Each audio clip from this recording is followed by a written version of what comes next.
Encore bienvenue dans notre cours de mécanique de fluide. Nous allons aujourd'hui étudier la poussée d'Archimède. Alors, c'est quoi la poussée d'Archimède? La poussée d'Archimède, avec les mots les plus simples du monde, je vous donne un exemple. La poussée d'Archimède, c'est la force de l'eau. Donc, on peut définir ça de manière plus simple comme la force de l'eau qui pousse un objet vers le haut quand tu le mets dedans. Ça, c'est plus simple avec les mots les plus simples du monde. C'est-à-dire, lorsqu'on prend par exemple un ballon, on va plonger un ballon. On va prendre un ballon, on plonge le ballon par exemple dans l'eau ou bien dans une rivière. Lorsque tu vas relâcher, lorsque tu relâches le ballon à l'intérieur de l'eau et que tu relâches le ballon, l'eau va remonter sur la surface. Il y a une force qui fait à ce que ce ballon remonte sur la surface. Et cette force, c'est ce qu'on appelle par la poussée d'Archimède. Lorsque vous plongez l'eau, lorsque vous plongez même votre main dans l'eau, vous avez comme l'impression qu'il y a une force qui fait remonter vers votre main vers le haut, c'est-à-dire qui repousse votre main. Et cette force-là, c'est ça qu'on appelle par la poussée d'Archimède.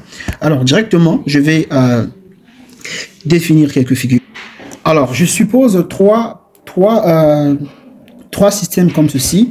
Alors, ici, je vais mettre à l'intérieur, je vais mettre ici C, je vais mettre ici C, je vais mettre ici C. OK. Donc, je suppose un objet C. On va faire trois expériences. On va prendre cet objet, on met ça à l'intérieur. Donc, ici, vers le bas, nous avons quoi, les amis? Vers le bas, eh bien, nous avons ici le poids. Donc, nous avons ici WC. Parce que cet objet a un poids. Là également, ici, nous avons quoi ici? Eh bien, nous avons ici WC. Et là, nous avons ici de là jusque là. Nous avons ici quoi? Nous avons ici WC qui est le poids de l'objet. Vous bizim disimise ayrılı la kültesi diyelim. Yani ayrı diyelim. Tamam.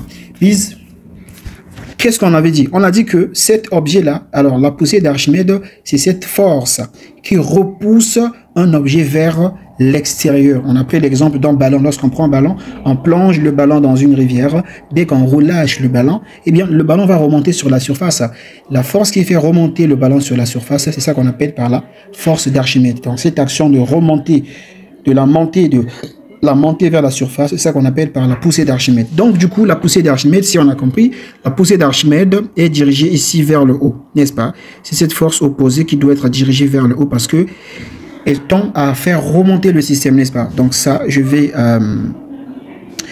descendre un tout petit peu ici, un instant. Je vais descendre, ok. C'est cette force qui tend à faire remonter l'objet.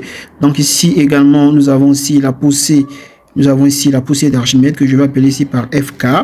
Et là également cette force là aussi. Ici nous avons aussi la poussée d'Archimède que je vais appeler ici par FK.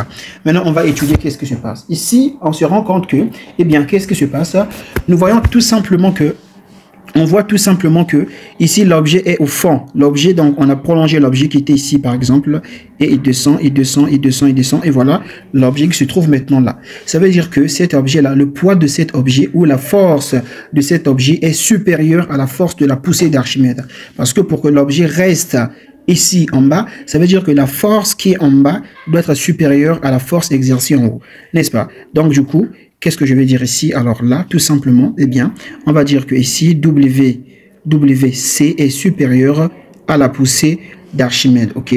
Et nous avons aussi la densité de WC, la densité de l'objet C, ok? La densité de l'objet C, ok, est supérieure à la densité de l'eau, n'est-ce pas? Est supérieure à la densité de l'eau. Pour que cet objet reste en bas, ça veut dire que sa densité est supérieure à la densité de l'eau. Ici, nous avons ici l'eau, nous avons ici H2O, nous avons ici H2O, nous avons ici H2O, nous avons de l'eau en tout cas. H2O. Alors ici, qu'est-ce que nous remarquons? Là, qu'est-ce qu'on peut dire? Eh bien, ici, comme on peut bien le remarquer, nous voyons que ici, notre objet, là, notre objet est équilibré. Il est carrément au milieu, l'objet est à l'équilibre. Ça veut dire quoi? Ça veut dire que la force, donc, la force de cet objet WC équivaut à la poussée d'Archimède. Donc, les deux sont égales, une force, poussée d'Archimède. Ici, la densité de l'objet C est égale à la densité de l'eau. Les deux sont égaux, n'est-ce pas? Maintenant, ici, qu'est-ce que se passe? Eh bien, l'objet n'arrive pas à pénétrer l'eau ou bien n'arrive pas à venir jusqu'au bout ici. Donc, ce qui se passe, c'est que la force d'Archimède est plus élevée. Donc, ici, je vais dire que WC est inférieur à la force d'Archimède. Voilà le commentaire. Et si nous avons la densité de notre objet est aussi inférieure à la densité de l'eau. D'accord? Et inférieure à la densité de l'eau. Tout court, voilà comment on peut définir ça. On va partir dans les détails, dans les formules. Alors, qu'est-ce que nous savons? Nous savons que la force, nous avons que depuis le lycée ou le collège, nous savons que la force, je vais mettre ça ici. Alors, nous savons que la force est égale à M fois, la force égale à M fois G, n'est-ce pas? La force égale à M fois G. Je vais encadrer cette formule-là. Ici, c'est notre première formule, d'accord? Alors, nous savons aussi que la densité est égale à la masse divisée par quoi? Divisée par le volume. Ceci veut dire quoi? Alors, ceci veut simplement dire que la masse serait égale à quoi? Eh bien, la masse serait égale au volume fois la densité, n'est-ce pas cela? La masse serait égale au volume fois la densité. Maintenant, si je reprends la première formule, je reprends cette formule-là. Dans cette formule, est-ce que je peux pas tirer la masse? Ou je peux tirer la masse? Ou je peux dire simplement que, la force deviendrait égale à quoi? Eh bien, à la place de la masse, je vais écrire ρ G, bien je vais écrire ici ρ fois V, qui est l'expression de la masse, n'est-ce pas? Donc ρ fois G, donc ρ fois V, et je mets ici fois G. Donc, ce qui implique notre force, ce qui implique ici, eh bien, notre force est égale à ρ GV. Alors, cette formule, je vais mettre ça en rouge. Alors, F est égal à ρ GV. Ok, alors cette formule, c'est la base de tout ce qu'on va faire après. C'est la formule de la poussée d'Archimède. Donc, je vais écrire ici, Boudaki Archimède QVT. Force d'Archimède. Force d'Archimède, ok. D'Archimède, d'accord. Ici, c'est la force d'Archimède, ok. Alors, je rappelle aussi que qu'est-ce que nous savons? Nous savons aussi que la force, ou disons la pression, est égale. Nous savons que la pression est égale à la force divisée par l'air. Ce qui implique ici, les amis, ce qui implique ici la force est égale à la pression fois A, tout simplement, n'est-ce pas? On sait aussi d'autre part que la pression est égale, avec notre dernière vidéo que nous avons fait, ici bien sûr, en mécanique de sol, la pression égale à ρ G H, n'est-ce pas? Mais on va bien définir ça. La pression, donc je viens ici, la pression, ici P, un instant, ici la pression P est égale d'abord à P0 plus ρ G H. Là c'est pour Attic système, tamam, Attic système, c'est-à-dire système ouvert, ok? Ici c'est pour les systèmes ouverts. Maintenant, si le système est fermé, on dit tout simplement que, et si le système est fermé, on dit que P0 est égal à quoi? Il n'y a pas la pression atmosphérique, P0 égale à 0, donc du coup on dit simplement que P est égal à ρ G H. Je vais prendre cette relation de la pression que je viens de déterminer ici, et je vais remplacer ça ici. Je vais remplacer des relations ici, n'est-ce pas? Donc, je vais dire que la force qui est égale à quoi? Qui est égale à la pression fois A. Donc, ce qui implique, eh bien, la force serait égale à ρ G H fois A. Ça, on peut définir, cette formule-là aussi comme la formule de la force. On va bien évidemment utiliser cette formule-là. Très important, on va l'utiliser. Donc, jusque-là, nous avons maintenant deux formules. Donc, je vais écrire ici, Shimdi Ikitani formule var, Boudaki A formule, Boudaki Arkadaşlar B formule. Tamam. Yani Boudaki küvet, Bouda küvet, ici küvet demek. O zaman A eşit B diyelim. Donc, F, puisque les deux c'est la force, on peut dire que A est égal à B. Si A est égal à B, ça veut dire que, demek ki, rho, G, pardon, şöyle bir renk değiştirelim. Buradaki demek ki rho GV eşitmiş rho G H çarpı A. Yani buradaki ne kalacak? Ne oluyor arkadaşlar? Burada arkadaşlar V'miz eşit H çarpı A. Buradaki V'miz eşit H çarpı K. Şöyle V'miz bu şekilde buluyoruz. Bu bizim V ne demek? V hacmi demek, tamam. V'miz buradaki V hacmi demek. Burada arkadaşlar. O zaman Bulduğumuz formül tekrar yazacağım. Donc, en résumé, qu'est-ce que nous avons? Alors, nous avons ici F est égal à rho GV. Ça en est F égale à rho GV. Aynı zamanda F eşit rho G H çarpı V. Pardon, çarpı A. Niye yazmıyor? Rho G H çarpı A. Burada arkadaşlar V'miz şöyle. V égale V eşit H çarpı A olur. Bu genellikle bu formule çok kullanacağız arkadaşlar. Ces formules on va beaucoup les utiliser dans la poussée d'Archimède. Alors, je vais supposer un objet, je suppose un système, mais c'est là. Buradaki arkadaşlar bir sistemimiz olsun. Mesela bir sistemimiz olsun. Ve burada arkadaşlar bir cismi olsun. Donc, supposons que nous avons un objet à l'intérieur ici. Burada C cismi. Tamam. Cet objet-là a une force. À l'intérieur, il a une force comme ça. Ici, il a une force. Buradaki bu su içindeki ayırlı diyelim. Tamam. Buradaki arkadaşlar nemiz olur? Burada Archimède. Buradaki Archimède kuvveti olur. Tamam. Maintenant, avant que cet objet ne soit à l'intérieur de l'eau, il était d'abord où? Il était d'abord ici. Donc là, je vais supposer ici. Donc je vais dessiner un objet. Ça, c'est avant qu'il ne soit dans l'eau. D'accord. Et ensuite, il est descendu comme ça, n'est-ce pas? Ensuite, il est descendu comme ça en instant. Ok. Ça, c'est l'objet C. Alors ici, les amis, nous avons ici le poids dans l'air. Là, nous avons le poids dans l'air. Ok. Le poids dans l'air, c'est-à-dire Ava. Yani, Borda, Ava. Avadaki, bir ayrılıva. Là, c'est avant que l'objet ne soit tombé, avant que l'objet ne soit plongé dans l'eau. Bien sûr, il a un poids. Il a un poids dans l'air que je vais appeler par W. Alors, donc, voici quelle est la relation entre le poids dans l'air et le poids dans l'eau, ainsi que la force d'Archimède. Alors, ce qu'il faut savoir, c'est quoi?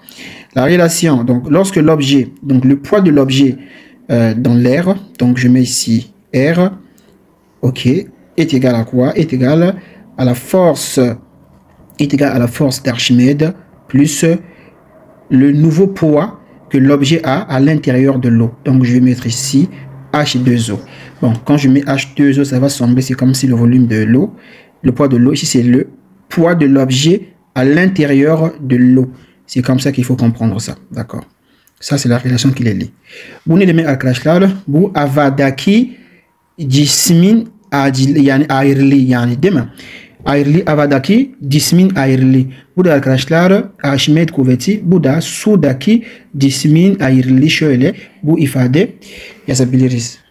Maintenant, ce qu'il faut savoir avec W dans l'eau, alors ceci est aussi égal à quoi?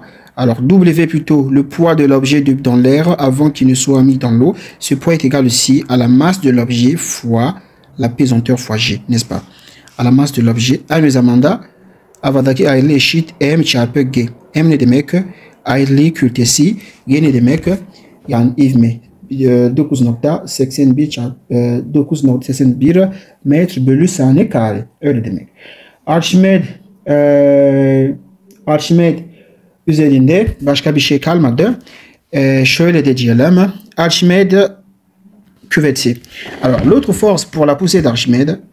Alors, je vais rappeler ici quelques notions. Comment déterminer le centre de poussée.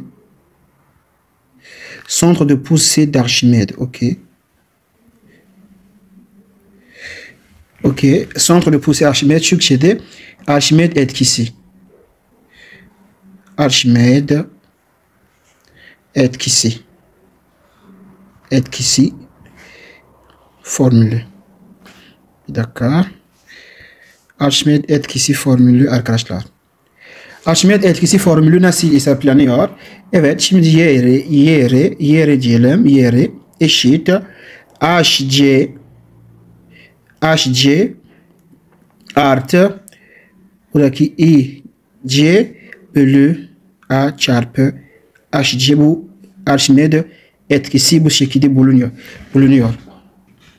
Alors ici, H c'est quoi? H c'est la distance. On verra ça dans les exercices. Hein.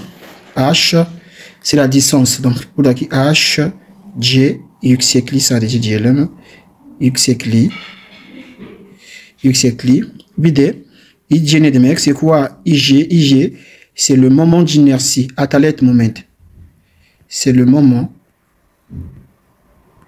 d'inertie, d'accord?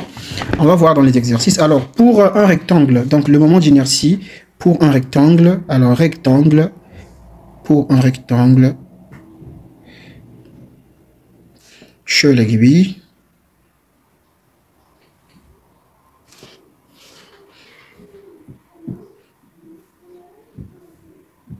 bir üçgen için atalet moment IG eşit B H au cube divisé par 36.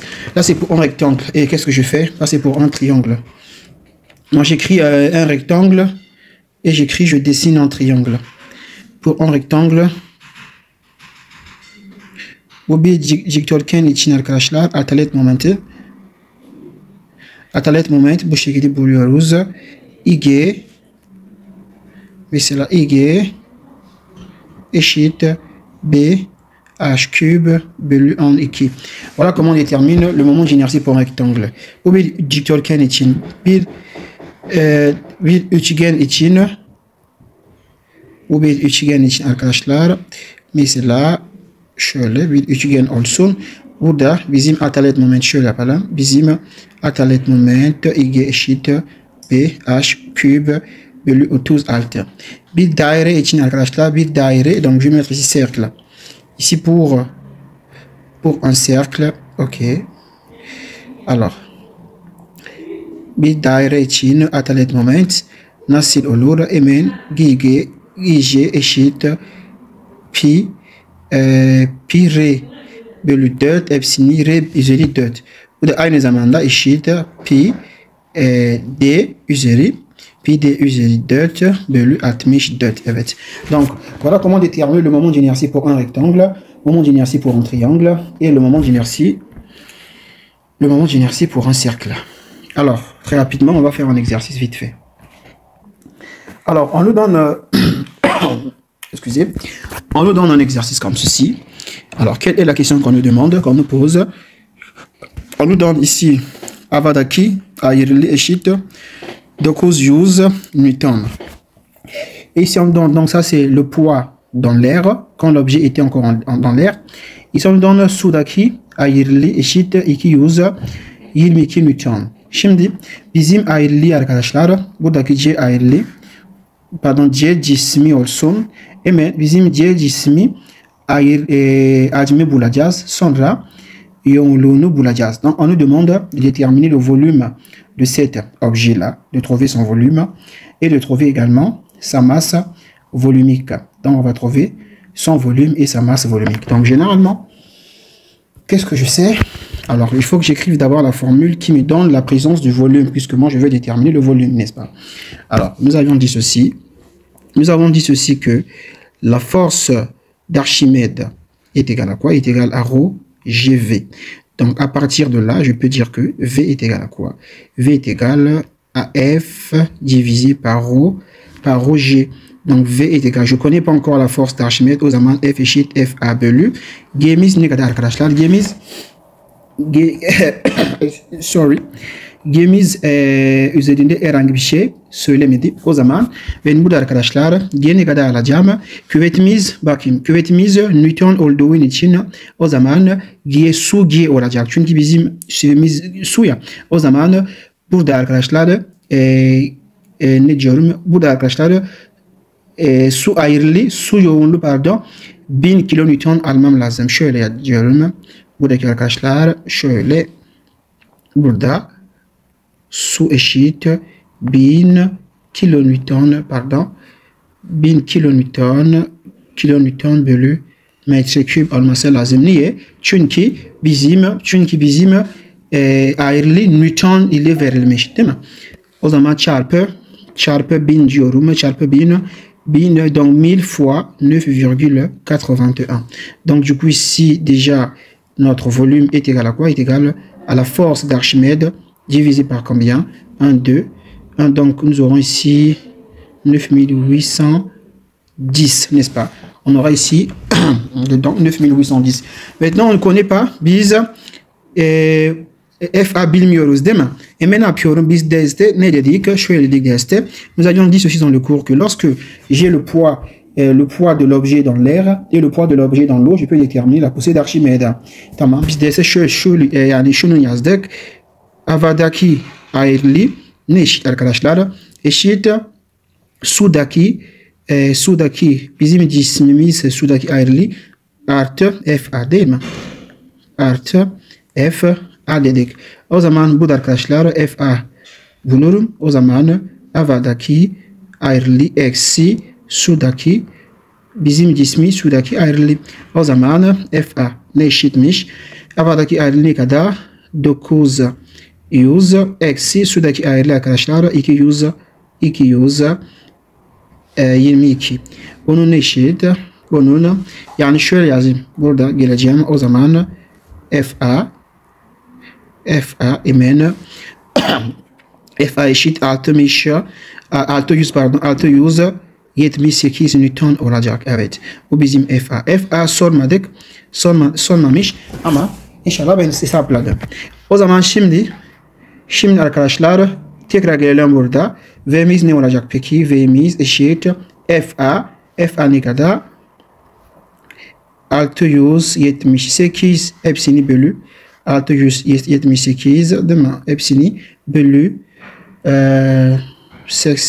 98 10. Tamam.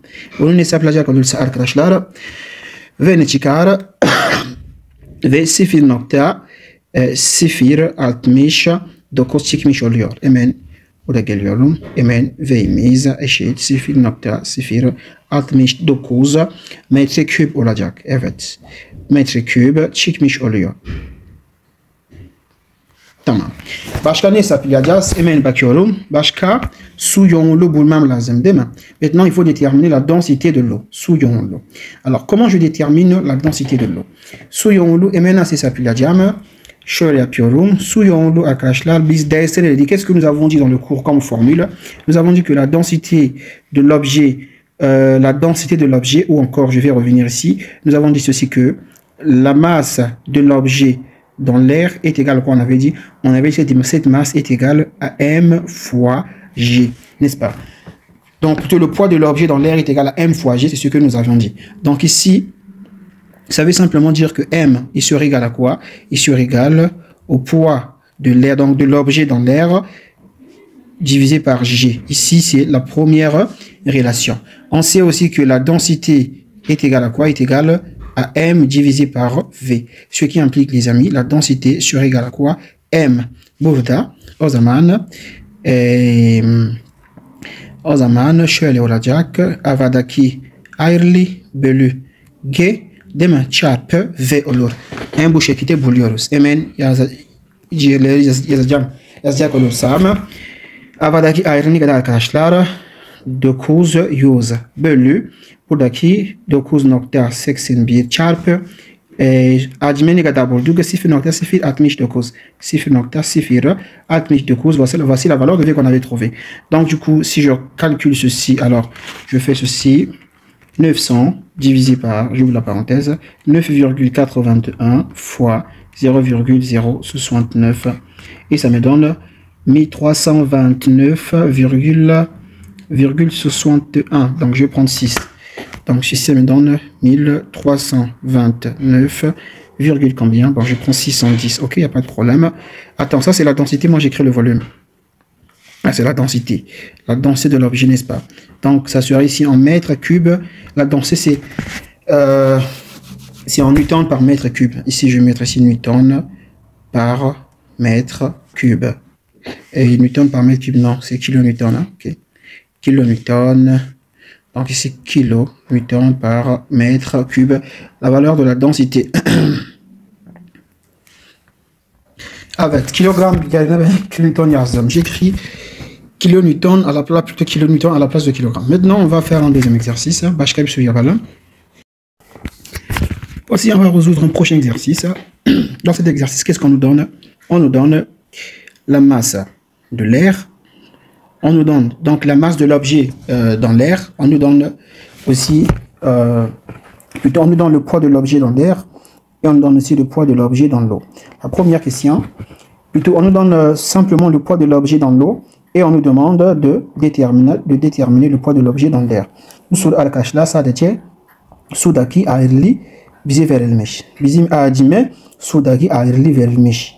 Şimdi biz havadaki ayrılığı hesaplayacağız. Bir de su yoğunluğu bulmaya çalışacağız. Hemen yapıyorum. Hemen şöyle yapıyorum. Biz su havadaki ayrılımı istediğimiz için hemen yapıyorum. Şöyle bir formül hatırlayalım. Donc je rappelle la formule. Nous savons que le poids de l'objet dans l'air est égal à quoi? Est égal au poids de l'objet dans l'eau. Sudaki ayrılığı artı Arşimed kuvveti, tamam.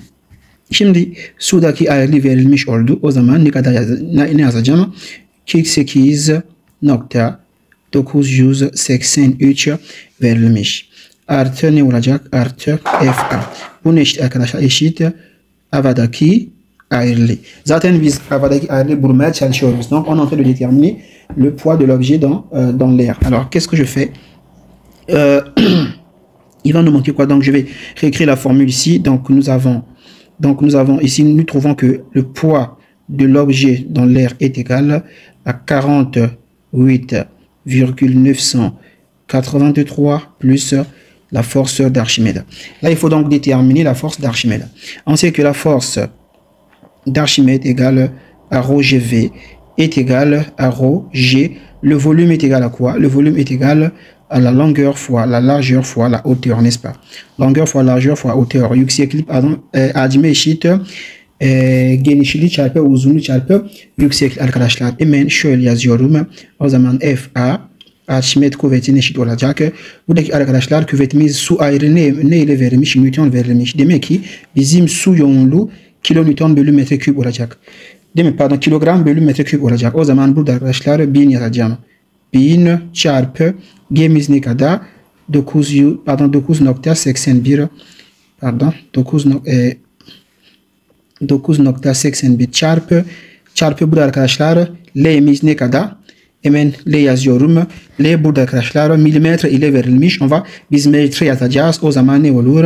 0.406 değil mi? Sonra 41 çarpı tekrar 0. Bu da arkadaşlar o zaman 0.203 sonra 2'miz var. Bunun aynı olduğu için arkadaşlar o zaman 2 yapacağım. 2 yazacağım. Tamam. Donc nous avons mis simplement ces valeurs là en quoi on a transmis, on a converti ces valeurs en mètres parce qu'elles ont été données en millimètres. Donc du coup si l'on calcule ici la force, si l'on calcule ici notre force d'Archimède, donc la force d'Archimède équivaut, attendez, je vais faire ce petit calcul là. Ok, la force d'Archimède équivaut à 164,86. Bien sûr, la force est en Newton. Donc voici la force d'Archimède. Si vous voulez, je peux encadrer ça. Sinon, ça ne m'a pas été demandé. Şimdi Archimède kuvveti bulmuş olduğu arkadaşlar. Şimdi ne yapacağım? Hemen şöyle yapıyorum. Havadaki ayrı bulmaya çalışacağım. O zaman havadaki ayrılığı arkadaşlar eşit 48.983 artı Archimède kuvveti 164.86 arkadaşlar. O zaman havadaki ayrılığı, donc le poids de l'objet dans l'air, c'est ça qu'on détermine, n'est-ce pas? Donc le poids de l'objet dans l'air, il serait égal à 213, donc je trouve ici 213,84 newtons. Voici le poids de notre objet dans l'air, la valeur que je trouve. Après avoir déterminé cette valeur, qu'est-ce qu'on me demande? On me demande de déterminer aussi quoi? De déterminer la densité. Alors je fais très simple. Emen yoğunluğu bulalım. Yani cisim yoğunluğu nasıl bulacağız? Yoğunluğu eşitmiş M bölü V, değil mi? Şimdi arkadaşlar biz Hacme tabii ki hacme var bizde, değil mi? Şimdi nous connaissons le volume, hacme var. Şimdi ne yok bizde? Hemen M yok bizde, değil mi? On n'a pas la valeur de M. O zaman M bulalım. Comment je fais pour déterminer M? Biz biliyoruz havadaki ayrılığı eşit M çarpı G. Demek ki bizim M eşit havadaki ayrılığı değil mi? Hepsini bölü G, değil mi? O zaman arkadaşlar burada rho ne olacak peki? M eşit havadaki yoğunluğu. O zaman şu yazıyorum. Havadaki yoğunluğu. Ne kadar bulduk?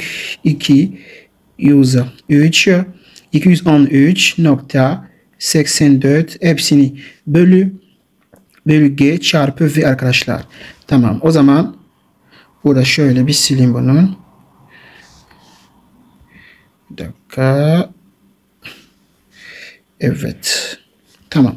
O zaman bunun eşit 213.84 bölü şöyle bölü G eşit 9.81 çarpı hacmi ne kadar arkadaşlar? Hacmi eşit 0.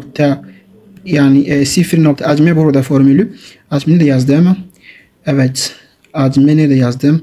Evet. Hacmi buraya yazdım. Gördüğünüz gibi L çarpı o zaman 406 sonra 41 çarpı 203 sonra neyimiz var? 2 hepsini kare olacak değil mi? O zaman arkadaşlar su yoğunluğu ne kadar çıktı? Hemen bir hesap. O zaman yoğunluğu ne kadar çıktı? 1298 99 sonra altımız var. Allah Allah çok ya. Şöyle yapalım arkadaşlar. 200 şöyle yapayım. Sadece 300 alacağım. 1300 alacağım. 1300 almam şansım var. Tamam. Bu ne kadar ne olacak? Kilogram bölü metre küp olması lazım. Evet. Başka bir soru yapalım. Donc voici un autre exercice. On nous donne un système, donc on nous donne un bateau. Alors ce bateau est bien évidemment il est dans l'eau. Alors la question qu'on nous demande, on nous demande de déterminer le volume de ce bateau. Donc le volume de la partie du bateau, ok, le volume de la partie du bateau qui est bien sûr dans l'eau. Bu da arkadaşlar bir tekne olsun. Bu da arkadaşlar bir tekne olsun. Bu tekne hareket ediyor. Tamam. Bu tekne arkadaşlar hareket ediyor. Bir de bu parça buradan buraya kadar arkadaşlar bu parça su içerisindeki bulunmaktadır. Şimdi bu soru bizden ne istiyor? Bizden teknenin parçası su yani su olan parçası hacmi ayrılı yoğunluğu bulmaya çalışacağız. Tamam.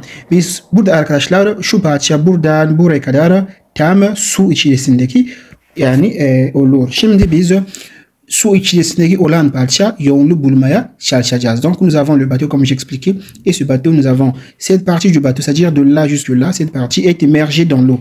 Le bateau bien sûr il est en train de bouger. On nous demande maintenant de déterminer la densité de cette portion du bateau qui est à l'intérieur de l'eau, sachant que le volume de la partie du bateau qui se trouve à l'intérieur de l'eau est de 125, j'espère que j'ai bien pris les données, oui, est de 125 mètres cubes, et on nous donne la densité de l'eau qui est de 1,025 tonnes mètres cubes, et on nous demande maintenant si la densité de l'eau est égale à 1000 kg mètre cube, alors quelle sera la valeur de la densité cette fois-ci du bateau, de la partie du bateau qui est dans l'eau. Donc rapidement, izleyeceğim.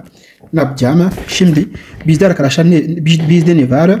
Yoğunluk var değil mi? Su yoğunluğu var bizde. Biz ne istiyoruz arkadaşlar? Pardon ben soru yanlış aldım. Birinci soru ayrılık istiyorlar. Burada ayrılık istiyorlar. Mesela j'ai mal pris la question. Ici c'est le poids, on me demande de déterminer le poids YC. Et ici on me demande de déterminer ensuite le volume. De déterminer le volume si l'eau, la densité de l'eau est égale à 1000 kg par mètre cube. Qu'est-ce que je fais? Alors pour commencer, puisque je sais que on m'a donné la densité, cette densité journée, alors je sais aussi que P, donc je dis que P est égal à M fois G, et je sais aussi que M est égal à quoi? Est égal à la densité fois, parce que je sais que la densité est égale à M sur V, donc ce qui implique que M est égal à quoi? À la densité, la masse volumique fois quoi? Fois le volume. Donc M égale à la masse volumique fois le volume. D'accord. M égale à la masse volumique fois le volume. Et je sais également, je sais aussi que Nous savons aussi que nous savons aussi que P, hein, le poids est égal à quoi? Rho GV. Alors, le poids est égal à Rho GV, n'est-ce pas? Donc, en fait, ça revient à dire la même chose, quoi. Donc, qu'est-ce que je fais? Alors, si vous voulez bien, je peux faire ceci. Ici, je vais dire que c'est la première relation. Et là, c'est la deuxième relation. Moi, certains, ils vont se demander, mais comment ça, le poids est égal à Rho GV? Il n'y a pas de problème parce que le poids est égal à quoi? Est égal à M fois G, n'est-ce pas cela? Ok, le poids est égal à M fois G. Et M égale à quoi? M égale à Rho V fois G. Donc, du coup, le poids est égal à M fois G. En même temps, il est égal à Rho GV. Il n'y a pas de problème. Donc, je vais poser les deux relations. Donc, ici, ce qui implique au zaman M sharp G, M sharp G evet eşit ne? M çarpı G eşit Rho GV. O zaman buradaki arkadaşlar ne geçecek? Ne götürecek? Yani G gidecek. O zaman M eşit ne? M eşit Rho. M eşit mesela M eşit Rho V. Yani Rho V zaten buldum da burada. M eşit Rho de buldum zaten. Tamam. Aynı şekilde bulmuş oluyor. O zaman M hesaplayacak olursam Rho su ne kadar verilmiş? 1.025 çarpı hacmi ne kadar? 125 bin hacmi var. Değil mi? Bunun hesaplayacak olursa arkadaşlar şöyle 125 çarpı 0.025 eşit 128.125. Evet, 128.125 arkadaşlar. Bu ne? Bu yani bu şeyimiz bu kütle. Donc ça c'est la masse. Bu kütle. Biz yoğunluğu arkadaşlar ne ile verilmiş? Bu da arkadaşlar yoğunluğuyla eşit M bölü V demiştik değil mi? O zaman burada arkadaşlar M ton olacak. O zaman burada arkadaşlar ton diyelim. Bizim M eşit 128.125 ton. Hemen ayırlı bulmaya çalışacağım. O zaman bizim ayırlı donc eşit aynı zamanda M eşit P aynı şekilde. Donc on va déterminer maintenant le poids. Le poids ici nous on peut noter le poids par P ou on peut noter le poids par W, c'est la même chose, tamam? C'est la même chose. Donc qu'est-ce que je fais? Alors nous avons dit que le poids est égal à M fois G. Donc ce qui fait que eh bien notre poids est égal à M égale à 128,125 fois G qui est égal à 9,81. 9,80 à 9,81. Donc quand je calcule ceci, je fais fois 9,81 égale, ça me fait 1256. Alors je vais dire ceci au zaman. Ayrılışıt 200 pardon 1256 nokta ne? Evet nokta 91 arkadaşlar. Bunun kilo yani bunun newton olacak değil mi? Evet newton olacak ama şeyimiz yoğunluğu ne ile verilmiş? Yoğunluk ton ile verilmiş. Demek ki burada kilonewton olması lazım. Evet kilonewton olması lazım tabi. Şimdi başka soru, l'autre question. Alors, l'autre question, qu'est-ce qu'on nous dit? On nous dit maintenant, si la densité est égale, cette fois-ci, la densité n'est plus égale à 1,25, cette fois-ci, la densité est égale à 1000 kg mètre cube. Alors, on va faire ceci. 1000 kg mètre cube, bu ne eşit arkadaşlar? 1000 kg bölü metre cube. Bu ne eşit? 1 ton bölü metre cube eşit. Tamam. Biz ton ile çalışacağız. Tamam. Alors, si la densité est égale à ça maintenant, on me demande quel est le volume de mon système. Alors, ça devient assez simple. Donc, nous avions dit ceci, que le volume, on avait dit que la densité M bölü V. D'accord? Alors, j'ai déterminé la masse. La masse est justement là. Donc, ce qui implique alors le volume sera égal à la masse divisé par la densité. Cette fois-ci, la masse, bien évidemment, l'autre masse ne change pas. Donc, c'est 128, combien? 125. Divisé. Ici, ça va changer. Ça devient combien? Ça devient divisé par 1. OK? Parce que ici, nous avons 1. Donc, du coup, ici, alors, le volume, il ne change pas. Le volume, il reste le même. Donc, on aura ici 128, combien? 125. 25. Alors, le volume est en mètres cubes. D'accord. Donc, voici ce que nous pouvons dire. Merci de regarder la vidéo. Merci de commenter et de partager. On se dit à très bientôt dans une prochaine vidéo.